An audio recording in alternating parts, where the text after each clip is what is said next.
Good morning friends. Next lecture series છે અગતતંત્રની lecture series. Introduction of the અગતતંત્રથી લઈ ડેરિવેશન ઓફ ધ વિશ, ડેફિનેશન ઓફ ધ વિશથી લઈ ગર વિશ પ્લસ જે છે દૂષી વિશ પ્લસ બીજા કેટલાક કોન્સેપ્ટ અગતતંત્રના, એના વિશે હવે આપણે અભ્યાસ કરવા જઈ રહ્યા છીએ. તો આ લેક્ચર સિરીઝ જે છે આપણે એની અંદર આયુર્વેદિક સબ્જેક્ટ રિલેટેડ વધારે જોવાના છીએ, કારણ કે ફોરેન્સિક મેડિકલ સાયન્સ જે છે એ ભણવું આપણે ખૂબ જ લેન્ધી પણ છે અને એની નોટ્સ હાલ અવેલેબલ પણ નથી એટલી બધી. તો હાલ પૂરતા જે છે આયુર્વેદિક સબ્જેક્ટને જેટલા બને એટલા કવર કરવાનો ટ્રાય કરીશું. તો સૌ પ્રથમ ટોપિક છે શ્રી ગણેશાય નમઃ, ડેરિવેશન ઓફ ધ વિશ. અગદ એટલે શું? અ પ્લસ ગદ. ગદ એટલે શું? ગદ અચ પ્રત્યે લાગે. અગદ એટલે કે નાસ્તિ ગદો યશ્ય, એમ. ગદ એટલે કે રોગ, અને અગદ એટલે કે રોગથી મુક્ત. That one which is free from the disease.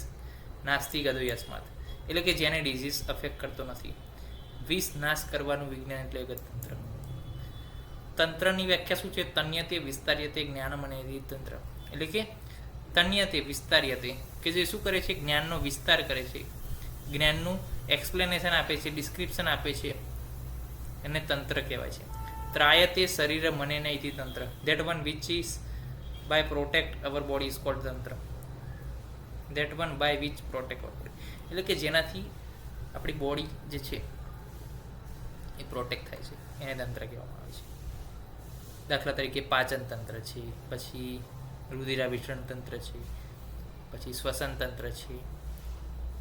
આ બધા અલગ અલગ સિસ્ટમ જે છે બોડીના, એ શું કરે છે? પ્રોટેક્ટ કરે છે બોડી. અગત તંત્ર શું છે? ગદો રોગ અગદો પ્રતિકાર. એટલે કે રોગ થાય તો શું કરે? એનો અગદ પ્રતિકાર કરે. રોગને મટાડનારું વિસ્તૃત જ્ઞાન ધરાવતું શાસ્ત્ર. એટલે કે રોગ તો છે જ, અને રોગને પ્રતિકાર કરવાવાળી ઔષધ પણ છે, અને એ ધરાવતી જે તંત્ર છે એને અગત તંત્ર કહેવાય છે. તો રોગોને મટાડનારું શાસ્ત્ર એટલે અગત તંત્ર. ડેફિનેશન જોઈએ અગતતંત્રની. તો અગતતંત્ર નામ શું છે? સર્પ, કીટ, લૂતા, મૂષિકાદિષ્ટ વિષ વ્યંજનાર્થમ વિવિધ વિષ સંયોગ ઉપશમનાર્થમ છે. એટલે કે અગતતંત્ર શું છે? સર્પ છે એટલે કે સાપ, કીટ એટલે કે ઇન્સેક્ટ, લૂતા એટલે કે સ્પાઈડર, મૂષિકા એટલે કે ઉંદર. આ બધાના વિષનો ઉપયોગ કરીને બનાવેલા, વિવિધ વિષના ઉપયોગ કરીને બનાવેલા ઉપશમનાર્થ માટેની બનાવેલી મેડિસિન જે છે એને અગતતંત્ર કહેવામાં આવે છે. આ બધા પોઈઝન છે, એના ડાયગ્નોસિસ અને એની મેનેજમેન્ટ વિશેનું જ્ઞાન ધરાવતું જે સાયન્સ છે એને અગતતંત્ર કહેવાય. હરિત સંહિતા પ્રમાણે સાપ, વીંછી, કરોડિયા વિષને નાશ કરવાવાળી પ્રક્રિયાઓને અગતતંત્ર નામ આપવામાં આવ્યું છે. ડરણે કીધું છે કે જે શાસ્ત્રમાં વિષગ્ન યોગો એટલે કે વિષને નાશ કરવાવાળા યોગો, વિષનું નિરાકરણનું વર્ણન હોય એને અગતતંત્ર કહેવાય. અગતતંત્રના સિનોનિમ શું છે? વિષ ગર વૈરોધિક પ્રસરણ, કે જે વિષનું શું કરે છે? વિરોધ કરે છે. દંષ્ટા ચિકિત્સા એટલે કે ડંખની ચિકિત્સા. જાંગુલિક ચિકિત્સા એટલે કે જે આ લોકો છે, સાપ છે, પછી જે કરોડિયો છે, વીંછી છે, આ બધા શું છે? જાંગલ, સ્થાવર નથી, જાંગમ છે. તો જાંગુલિક ચિકિત્સા કે છે, કે જાંગુલિક એમ સ્થાવર નહીં પરંતુ જાંગુલિક ચિકિત્સા, કારણ કે આ બધા શું છે? પ્રાણી છે. નાકુલી ચિકિત્સા, આ બધા શું છે? નાકુલ. નાકુલ એટલે શું? રાત્રે જે જોઈ શકે, રાત્રે પણ જોઈ શકે એ પ્રકારની જે છે કે નાકુલી ચિકિત્સા, એમ કે જે પ્રાણીઓ રાત્રે જોઈ શકે છે અને એ વિષ ધરાવે છે, એમના થતાં ડંખની ચિકિત્સા એટલે નાકુલી ચિકિત્સા. પછી વિષ ચિકિત્સા, વિષ વિજ્ઞાન, વિષતંત્ર, ભેષજમ, ઔષધમ, ભૈષજ્યમ, અગદમ અને જાયુ, આ બધા એના સિનોનિમ્સ છે. હિસ્ટ્રી ઓફ અગતતંત્ર શું છે? અથર્વવેદની અંદર 18 પ્રકારના સાપની જાતિ, 20 પ્રતિવેશનો ઉલ્લેખ, ગરુડનો ઉલ્લેખ અથર્વવેદમાં હતો. મહાભારતમાં તક્ષક સાપનો ઉલ્લેખ હતો, કાશ્યપનો ઉલ્લેખ હતો.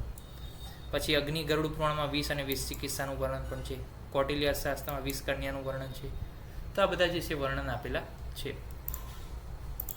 હવે વાત કરવી છે અગતતંત્રનું પ્રયોજન શું. તો કોઈ પણ પ્રાણી જે છે વિષ રહિત સ્વસ્થ રહે. વિષયુક્ત પ્રાણી દ્વારા થતું પીડા જે છે એ પીડાનું વર્ણન અને નિરાકરણ જે છે એનું વર્ણન. સુશ્રુત સંહિતામાં કલ્પસ્થાનમાં અન્નપાન રક્ષા કલ્પ, સ્થાવર વિષ વિજ્ઞાન, જાંગમ વિષ વિજ્ઞાન, સર્પદષ્ટ વિષ વિજ્ઞાનીય, સર્પદષ્ટ વિષ ચિકિત્સીય કલ્પ, દુંદુભી સ્વર્ણીય, મૂષિક કલ્પ અને કીટ કલ્પ. આખું અગતતંત્રનું વર્ણન મોટાભાગનું સુશ્રુત કલ્પસ્થાનમાં છે. પછી અષ્ટાંગ હૃદયની અંદર 20 પ્રતિષેધ, સર્વ 20 પ્રતિષેધ, કીટલુતાદિ પ્રતિષેધ, મૂષિકાલર પ્રતિષેધ. તો કે કયા પ્રાણીથી વિષ થયું છે એનો પ્રતિષેધ કેવો હોય, એની ચિકિત્સા કેવી, એનું વર્ણન અષ્ટાંગ હૃદયમાં કર્યું છે. અષ્ટાંગ સંગ્રહમાં પણ આટલા બધા ચેપ્ટરની અંદર જે છે વિષના ચિકિત્સાનું વર્ણન કરેલું છે. તો આટલું બધું વર્ણન આયુર્વેદની અંદર છે, તો આપણે એનો શું કરવું જોઈએ? અભ્યાસ કરવો જોઈએ, અને એનો ઉપયોગ જે છે ઇમરજન્સી મેડિકલ ટ્રીટમેન્ટની અંદર કરવો જોઈએ. તો આજે આપણે અભ્યાસ કર્યો ઇન્ટ્રોડક્શન, ડેફિનેશન, ડેરિવેશન એન્ડ ત્યારબાદ આપણે અભ્યાસ કર્યો કે એનું જે છે શાસ્ત્રોમાં કઈ રીતે વર્ણન કરેલું છે, સિનોનિમ્સ વિશે અભ્યાસ કર્યો, અને કયા કયા સંહિતાની અંદર શું શું વર્ણન છે એના વિશે આપણે વાત કરી. નેક્સ્ટ લેક્ચરની અંદર 20ની ડેફિનેશન વિશે વાત કરીશું.